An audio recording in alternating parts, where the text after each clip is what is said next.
जोहार झारखंड वासियों, मैं हूं आकाशदीप कुमार और आप देख रहे हैं झारखंड सर्कल। अगर आप झारखंड से हैं और झारखंड से जुड़ी हुई खबरें या पोस्ट देखना पसंद करते हैं तो झारखंड सर्कल को अभी सब्सक्राइब कर ले। अब आइए देखते हैं झारखंड से आज की बड़ी खबरें।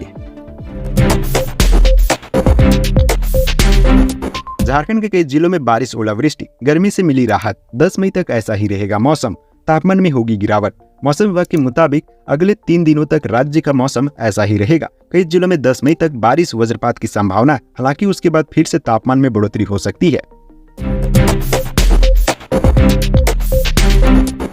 स्वास्थ्य मंत्रालय की गाइडलाइन जारी, लू में बेहोशी पर मरीज को पानी ना पिलाएं। इस भीषण गर्मी ने लोगों का जीना मुहाल कर दिया है। देश के कई शहरों का पारा 45 डिग्री के पार पहुंच गया है। आलम यह है कि लू के मरीजों की संख्या बढ़ती जा रही है। बढ़ती गर्मी को देखते हुए स्वास्थ्य मंत्रालय ने गाइडलाइन जारी किया है, जिसमें लू में बेहोशी पर पानी व खाना देने से साफ मना किया है। गाइडलाइन में कहा गया है कि जब बेहोश होते हैं तो खाना या पानी सांस की नली में जा सकता है, जिससे एस्पिरेशन निमोनिया हो सकता है। एस्पिरेशन निमोनिया जानलेवा भी हो सकता है।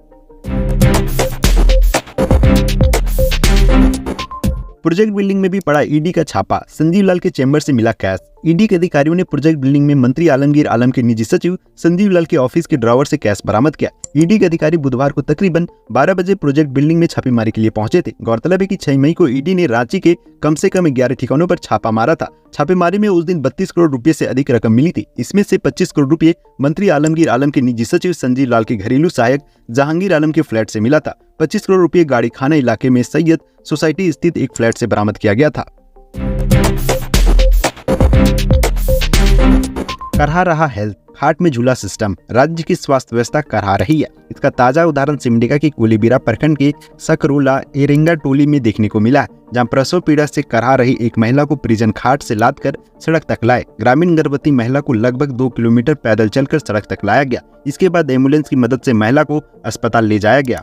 खाट पर लादकर मरीजों को एम्बुलेंस तक पहुंचाने का मामला पहली बार नहीं आया है। इससे पहले भी कई बार ऐसी तस्वीरें सामने आती रही है। देश की आजादी के इतने साल बाद भी स्वास्थ्य व्यवस्था खटिया पर झूलती नजर आती है।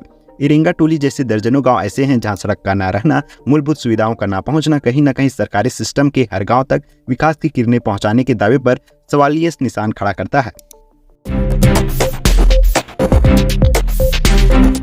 लोकसभा चुनाव में जीपीएस से वाहनों पर नजर, 4D कैमरे से मतदान केंद्रों की निगरानी। इस बार लोकसभा चुनाव में मतदान केंद्रों पर आने जाने वाले वाहनों की निगरानी के लिए उसमें जीपीएस लगाया जाएगा। वहीं 4D कैमरे से मतदान केंद्रों निगरानी और वेबकास्टिंग की जाएगी। इस वेबकास्टिंग को मुख्य निर्वाचन कार्यालय, जिला निर्वाचन पदाधिकारी कार्यालय के साथ भारत निर्वाचन आयोग के स्तर से मॉनिटरिंग किया जाना है। इस बार के मतदान में मतदान केंद्र के अंदर एवं बाहर दोनों की फीड पर विभिन्न स्तरों की मॉनिटरिंग की जाएगी। इसकी जानकारी मुख्य निर्वाचन पदाधिकारी के रवि कुमार ने दी।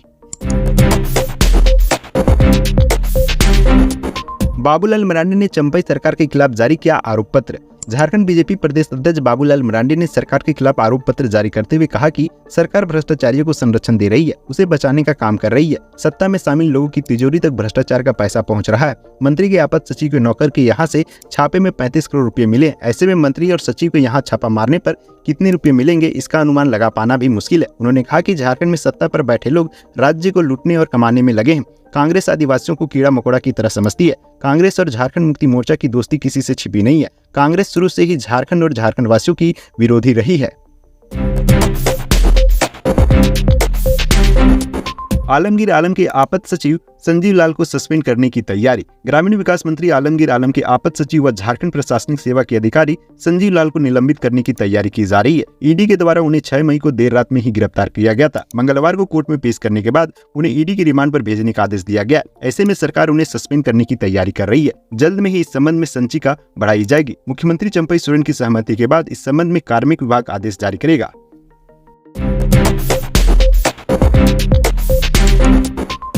चंपई सोरेन ने कहा, ओबीसी आरक्षण और सरना धर्म कोड राजभवन रोक देता है, फिर भी आदिवासियों से वोट मांगने आ जाते हैं।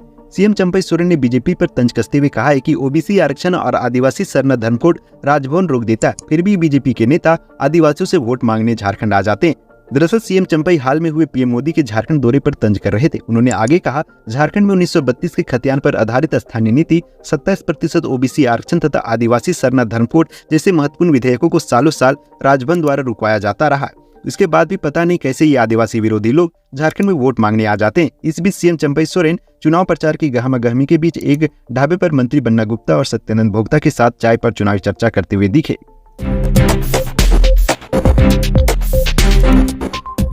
अंतिम चरण की अधिसूचना जारी। गोड्डा, राजमहल और दुमका में नामांकन शुरू। वोटिंग 1 जून को। झारखंड में लोकसभा चुनाव के अंतिम चरण की अधिसूचना मंगलवार को जारी हुई। नामांकन दाखिल करने की अंतिम तिथि 14 मई है। 15 मई को नामांकन पत्रों की जांच होगी। 17 मई तक नामांकन वापस लिए जा सकते हैं। राजमहल, गोड्डा व दुमका संसदीय क्षेत्रों में 1 जून को मतदान होगा। अभी गोड्डा और दुमका में भाजपा के सांसद है। वहीं राजमहल में झामुमो के विजय हांसदा 2 बार से जीत रहे हैं। इस बार गोड्डा में भाजपा के निशिकांत दुबे व कांग्रेस के प्रदीप यादव, दुमका में भाजपा की सीता सोरेन व झामुमो की नरेंद्र सोरेन के बीच आमने सामने का संघर्ष होने की संभावना है। झारखंड हाईकोर्ट से बाबूलाल मरांडी, दीपक प्रकाश और अर्जुन मुंडा सहित अन्य भाजपा नेताओं को राहत बरकरार। अदालत ने बुधवार को सभी के खिलाफ पीड़क कार्रवाई पर रोक के आदेश को बरकरार रखते हुए अगली सुनवाई तक विस्तार कर दिया है। इसके साथ ही अदालत ने राज्य सरकार को जवाब दाखिल करने का निर्देश दिया है। उल्लेखनीय है कि 11 अप्रैल 2023 को रांची में सचिवालय मार्च के दौरान भाजपा कार्यकर्ताओं की पुलिस के साथ झड़प हो गई थी। मामले को लेकर धुरवा थाना में कांड संख्या 107/2023 दर्ज किया गया था। इसमें 3 पूर्व मुख्यमंत्रियों बाबूलाल मरांडी, अर्जुन मुंडा और रघुवर दास के अलावा 6 सांसदों सहित 41 लोगों पर धुरवा थाना में केस दर्ज किया गया था, जिसका कांड संख्या 107/2023 है।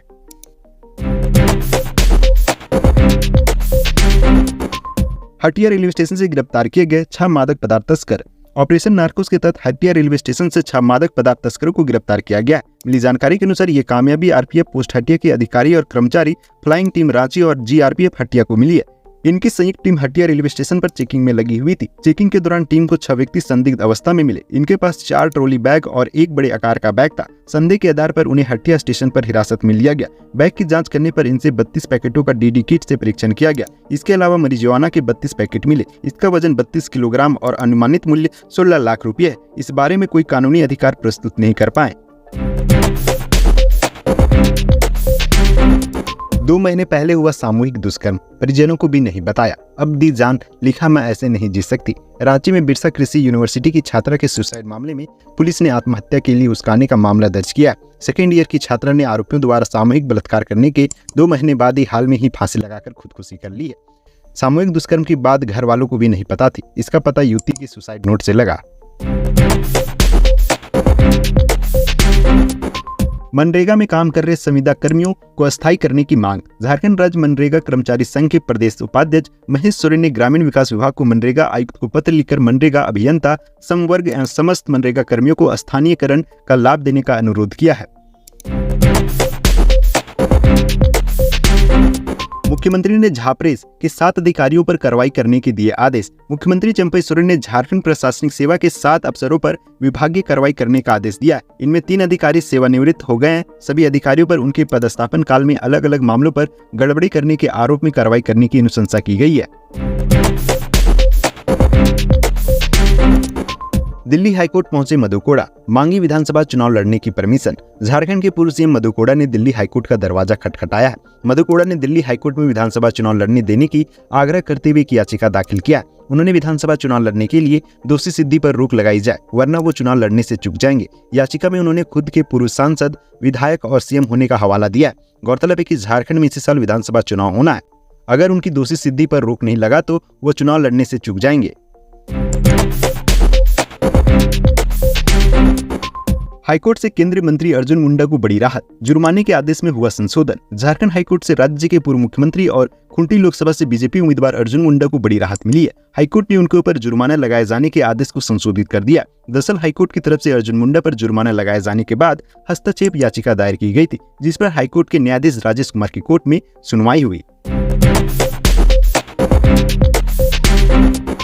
छत्तीसगढ़ के मुख्यमंत्री विष्णुदेव साय 10 मई को खूंटी, लोहरदगा और सिंहभूम में करेंगे सभा। छत्तीसगढ़ के मुख्यमंत्री विष्णुदेव साय 10 मई को झारखंड आएंगे। इसी दिन वे खूंटी लोकसभा, लोहरदगा लोकसभा और सिंहभूम लोकसभा में आयोजित जनसभा को संबोधित करेंगे। साय पश्चिम सिंहभूम जिले के मनोहरपुर स्थित मणिपुर मैदान में 10:30 से आयोजित जनसभा को संबोधित करेंगे।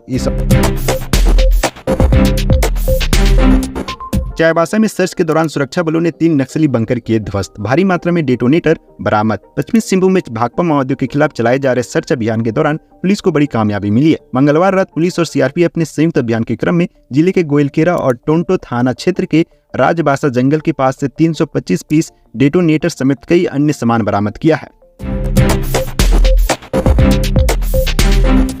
झारखंड राज्य से आज की प्रमुख खबरें यहीं तक।